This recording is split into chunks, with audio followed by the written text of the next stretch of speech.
Birshut Morai Verabotai, with the permission of Hashem, I would like to try to understand with you when the Jewish people, they went to spy the land of Canaan, and they came, it's Parsha Shlech Lecha, and they came after 40 days. They started to talk bad about the Eretz Israel, about the land of Canaan, and then Hashem, He punished them. He told them, so you will remain in the desert 40 days, 40 years. Why 40 years? Because you've been spying for 40 days, so each day, I will compare each day 1 year. That will be your punishment. All of you will die. And the desert, only the children under the age of 20, they will enter Eretz Israel. So by then, they will achieve, their 60s, and they will, beside all the young people that they will be born in the desert, that will be your punishment. You will not see the land of Canaan, but your children will see it. But the Midrash said that the women, they were not punished. The women, they enter Eretz Canaan. Why did it not be punished? Because they were against the idea of their husbands. They said, no, we have nothing to do here. We must go. And because they spoke good about Eretz Israel, so Hashem did not punish them. So the question is, from where they got that strength? The woman, from where? From where they had this strength to deceive? All men are crying, and they are worried to go to Eretz Canaan because the spies, they spoke so bad about Eretz Canaan, so the Jews, they decided to go back to Egypt. They didn't want to carry on.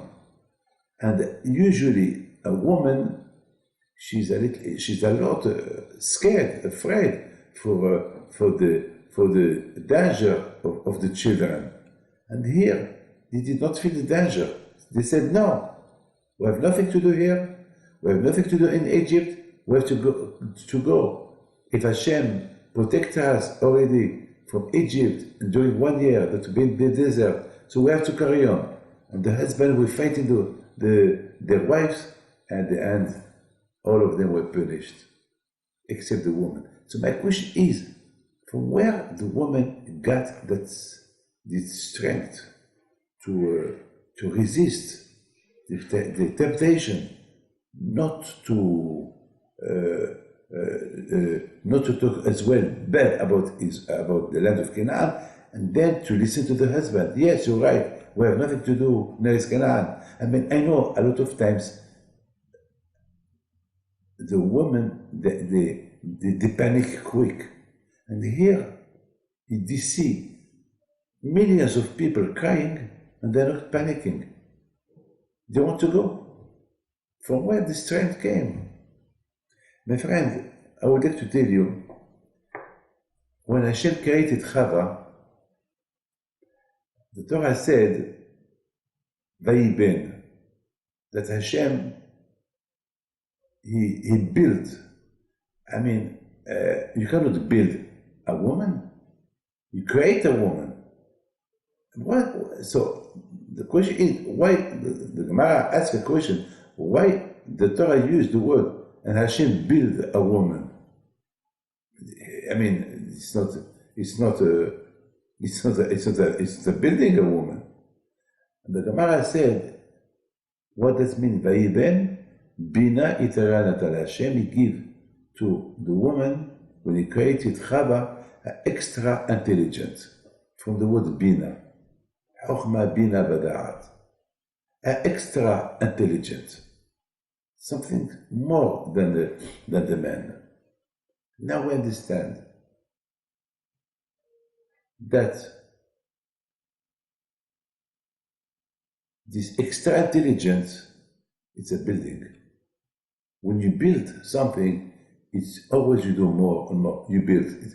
You know what is a building? I mean, when you do a building, the building should be safe. The building,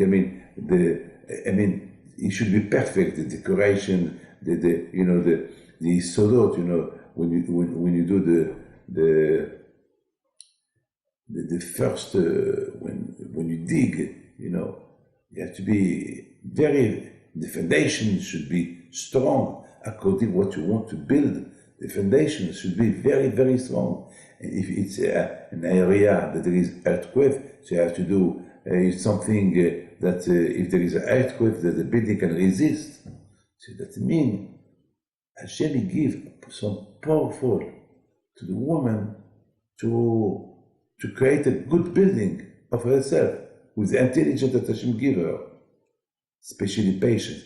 That's why Hashem gives that to the woman, because Hashem saw that the woman, she needs a lot of patience, especially when she's pregnant, especially that all the time she's home, she has to take care of the children, she has to take care of the house, she has to take care of the husband. She always, she's building. Like Shlomo HaMelech said, Isha Kshara Banta Beta, a kosher woman, she built her home. Banta. You say Banta, Vaiben Banta, creating. I mean, she must use all the intelligence that Hashem give her. The Midrash said, when the women were in Egypt, the Gemara said, Bizchut Nashim Tzadkaniyot, with the merit of the woman that they were tzaddikim, Hashem delivered the Jews from Egypt. We never saw that our rabbis mentioned with the zechut of the men that they were tzaddikim, Hashem delivered them from Egypt. Only a woman. Why? Because the women in Egypt as well, they were slaves like the men. They suffered. The Egyptian, they did not give time for a woman to rest. The same way that really they suffered the man, they suffered the woman too. But the woman, they give consolation to when they saw the husband that he was feeling down, he was not happy, he was down, the woman, they came and they make him happy, and the Gemara said that they bring some mirrors, and she sit next to the husband, and she looked, and she tell him, hey Moshe, look at the mirror, you're a beautiful man, you're a handsome man. Can you imagine? He was filthy, he was smiling, and she used to give him some comfort. That's why they were tzadkaniyot. From where this strength came to the woman to make laugh the husband, to give them comfort in the desert. Why? Because of the extra intelligence that Hashem gave them. They used that extra intelligence that Hashem gave them. They did not waste it. Now you understand, the Gemara said, when Mashiach will come, all the men who study Torah, who respect Torah, there will be la resurrection. They will come back to life. But the Gemara said, what about the woman? What about the woman that they have no kollel, they have no yeshiva, they don't, beside the mitzvot that they have to do, like kashrut, mikveh, tarat mishpacha, some mitzvot, but they don't study Torah. So how are they going come back to life when Mashiach will come? And the Talmud, it gives a beautiful answer, because if the man is religious, if the man, he go to synagogue, if the man study Torah, only because of his wife.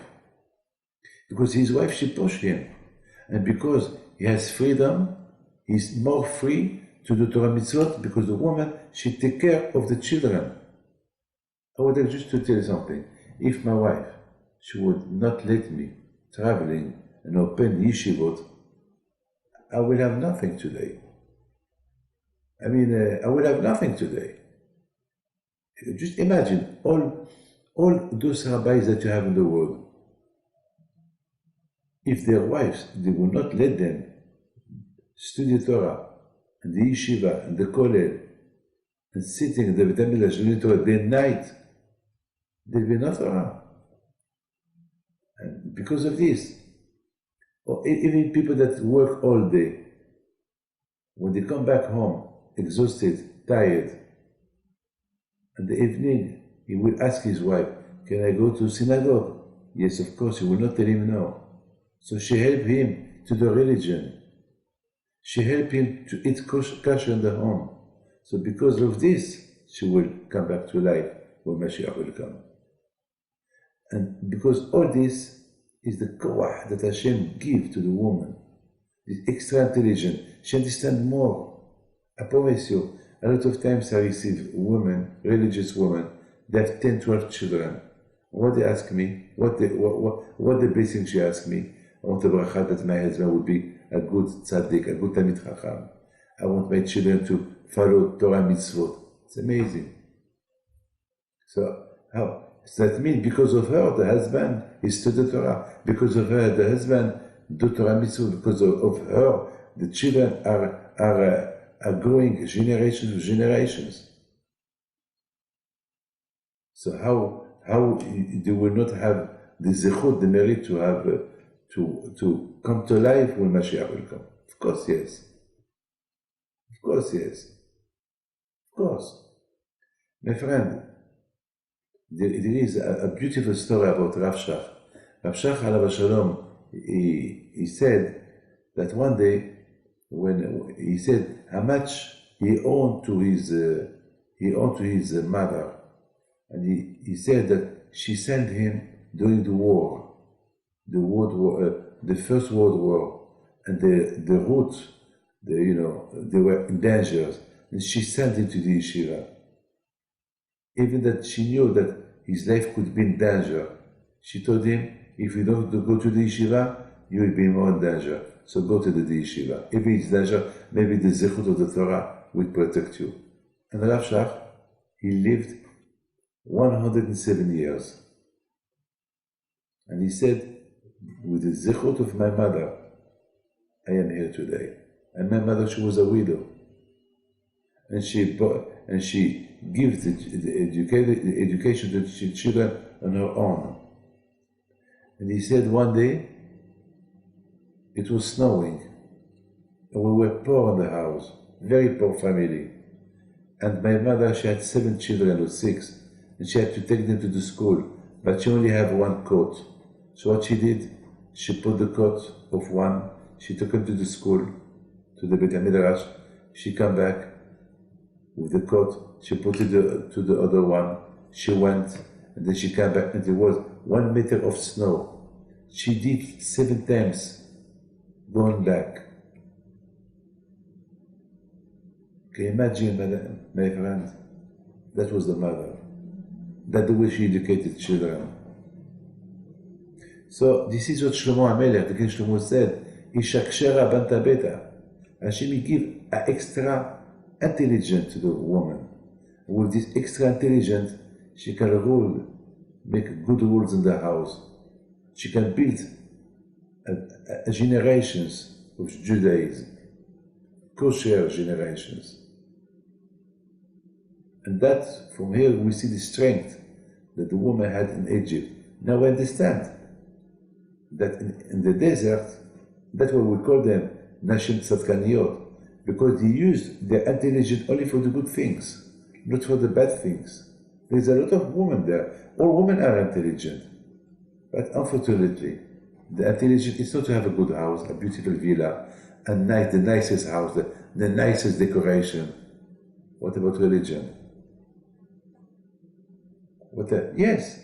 Oh, people, she will invent beautiful decoration for the house, and people will come to the house for the inauguration of the house. They will be amazed. Wow, what a beautiful house! Oh, yeah. What about the family? What about after? What about the generation to come? What about the Judaism? People don't think, what about, only today. What about after? My friend, people don't think about what about. Only people think What about now? Is the house, decorated the house. What about the children? You see, my friend, the women in Egypt, they knew that anyway, they are slaves. The husbands are slaves. And not to lose the dignity, not to be depressed, they have to help them. If the woman, she will say, well, it's enough to help myself, I don't care about my husband, too bad. It's no good. That's what we call them tzadkaniyot. They were tzadkaniyot. Because they used their intelligence to help. Whether the husbands, they were down. I promise you, my friend, this morning I was very down. I had a big problem, big problem, very big problem. And I called my wife. And I told her the problem. And she shouted at me, she screamed at me, and she gave me comfort. She told me, be a man. Thank you. But now I feel good. This is Nashim Tzadkaniyot. My friend, now you understand. Those women in the desert, they realize that, yeah, they see everybody crying. Everybody's crying because of the bad news that they heard, that the land of Canaan is dangerous. And if they go there, it's a guet-apens, it's something they're waiting for them there, or a big army, they will kill them, they will massacre them. But the woman, they forgot there is Hashem. The woman, they said, no, we were in Egypt slaves. Hashem showed us a lot of miracles. You forgot the miracles that Hashem did with you last year. Why? The same miracles that He did with you last year, He will do it with us now. And they use their extra. Usually, women get panic, are afraid. But here, they saw the truth, they saw the reality. The reality, there is nothing to be worried for. Look, for more than a year in the desert, we had food, we had water, we had everything. What's the problem? What's the problem? Let's go. Hashem give them a reward that no one die. This is Isha Kshera ben Tabeta. In the same parasha, Parashat Korach, we have something incredible. We have the Parashat Korach, we talk about two kinds of women. There is a woman, the wife of Korah, she gives a bad advice to her husband. She said to her husband, let's it's not fair that you are just a small worker in the temple, while your nephew he has a title. He is a prince. It's not fair that you are a billionaire, you are a rich man, you are a good family, and you are not Kohen Gadol. Why it's Aaron the Kohen, the big priest? I think there is something, Moshe Rabbeinu, he does things, he really want to give only good jobs to his family, and you will put your... And he listened to her, and he started fighting to Moshe. Who pushed Korah to fight? Moshe, his wife. His wife, she has extra intelligent too. She's supposed to be very intelligent. But what happened to her? It happened to her, she was rich. Her mind was only creating businesses, not creating family. And then what happened? Everybody disappeared. All the family disappeared. Sometimes, God forbid, a woman, because she has extra intelligence, she can create well, and she can destroy as well.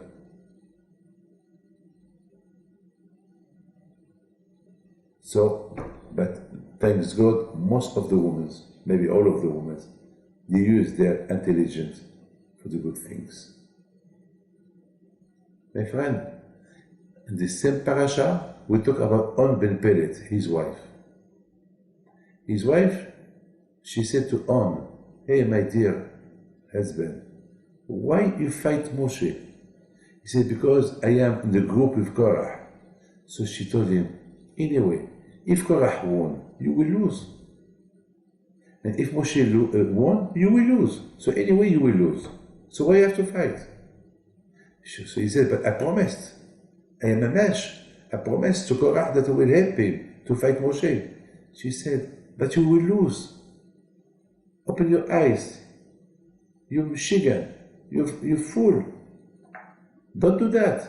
So he said, "What? Give me an advice." So she told him, "You know what? I give you an advice. Drink some whiskey, drink some arak, some wine, and then you go to sleep. I take care of the rest." And she pushed him to do that, and then he went to sleep. Then Korah, he came to look for him because they had an appointment with Moshe, and she told them he's sleeping. "Please wake him up because we're in a hurry. We have a meeting against Moshe." She said, "Okay, I will try." And in the meantime, the earth opened her mouth. She swallowed all Korah family. Everybody that was against God, against Moshe, they died. And then he woke up and he said to his wife, "Oh, it's dark. I had an appointment with Korah." She told him, "Korah has gone. He died." You see, we have two kinds of women. A woman that she created, a good generations. She helped her husband to live. And that woman, instead of creating, she destroyed all family of Korah. You see how much every one of us, you should be a builder, a real builder. And Baruch Hashem, we have wives that they help us to stand in front of the Sahara. The Gemara said, thanks God that without the wives, we will not be here today. But good wives, that they are a builder. Always they build. Or they build a family, a good family. Today, unfortunately, there is too many divorce. For nothing to divorce today. Why? Unfortunately, I'm not here I want to make you laugh. Sometimes I hear so much divorce, and I think, well, it affects me. Maybe, I'm telling you, it affects me. I said, oh, maybe I will divorce. Even now, maybe one day I will divorce. But after I remember, no, I have Torah. No, I could, as long as I follow Torah mitzvot, my wife, she follows Torah mitzvot, and we live according to Torah mitzvot, we have nothing to lose. We will never divorce. We can only win. We can only carry building this building for generations to come. Look, the building, how much is big. From Abraham Abinu till now, each family, it's a store, and that store, unfortunately, somebody can come. He's going to marry somebody, or maybe he himself, he's not a good man. And then he will destroy all this building that he was funded by Abraham Abinu. It was with good foundation, and Matan Torah, good foundation from father to son to father, and unfortunately, for something that they will destroy all this beautiful building. That's what the Torah used, the word bina. Actually build the wife.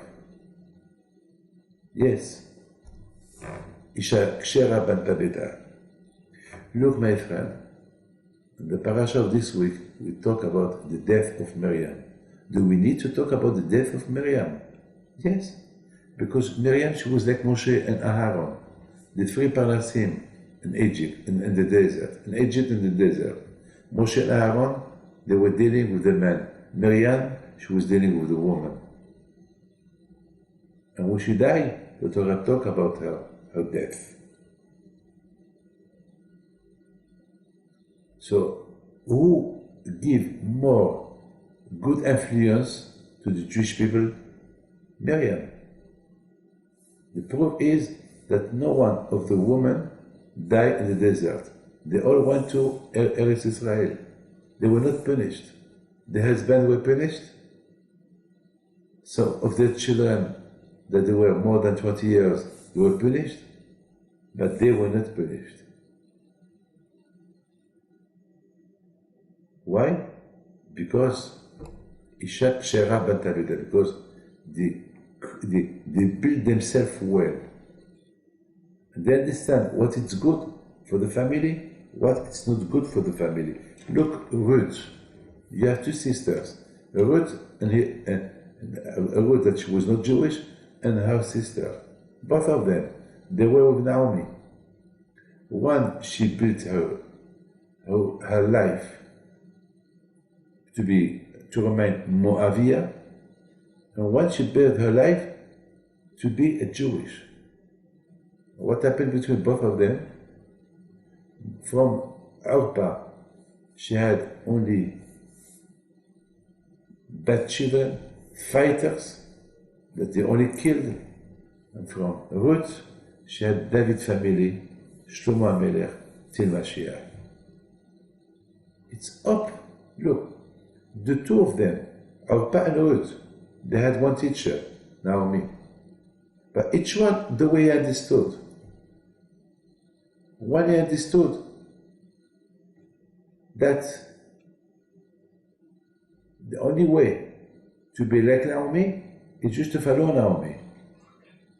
And the other one, she understood the only way to have success, it's only to have success just if she follow what she wants to do. She don't want a teacher, and unfortunately, I know a lot of people that they believe in rabbis, and they will go to see the rabbis all the time they need them, but they will not learn from them to be a good Jew. They want only to take the advantage, all what they need from them. That's it. And that was Orpah. Orpah, she learned from Naomi only what it suit her. What it's not suit her, she will not learn. But Ruth, no. Ruth, she learned from Naomi to be like Naomi, a builder, a Jewish builder.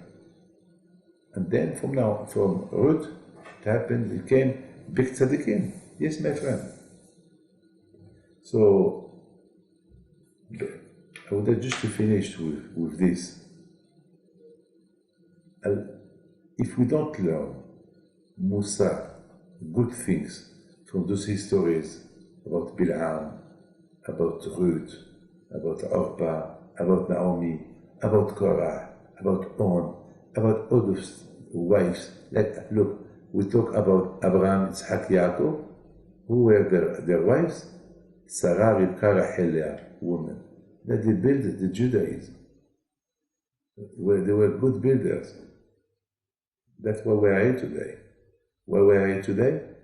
Our mothers, like my mother. My mother, she had an option to send me to the yeshiva or not. I was at the time 10-year-old. And my father said to my mother, here in Morocco there is nothing. And my mother, she started crying. She said, if I send him, maybe I will never see him. So my father said, well, maybe you will not see him for a few years, but you will see him when he will be 17, 18. Can you imagine? My mother, she will not see me 7 years. And she was crying. And then she sent me to the yeshiva. She came 3 years later to do the bar mitzvah, to do my bar mitzvah with 10 people. And Baruch Hashem, if she would not accept today, I will not be here today. Today maybe, I don't know, maybe I'll be a garagist or a hairdresser, or I don't know. All the people who follows me, or people who come for brachot, all what they'll be none. They'll be nothing. My children will not be rabbis, they'll be no yeshiva. Look, the history changed. I am today 65-year-old. I can tell you, the 55 year from the age of 10 till now owe a lot to my mother. Otherwise, I don't know what I'll be. My father gave the advice, my mother, she could say no. So today, I don't know where I'll be. I don't know. But Baruch Hashem, she gave a good advice, she accepts, and Baruch Hashem, this is Isha Kshera Bata Beta. I wish you, all of you, I don't ask you to be like me, at least. When it comes to Jewish education, don't forget, because today we live in a life that is not easy. So you have to do your best. God bless you. Have a good week.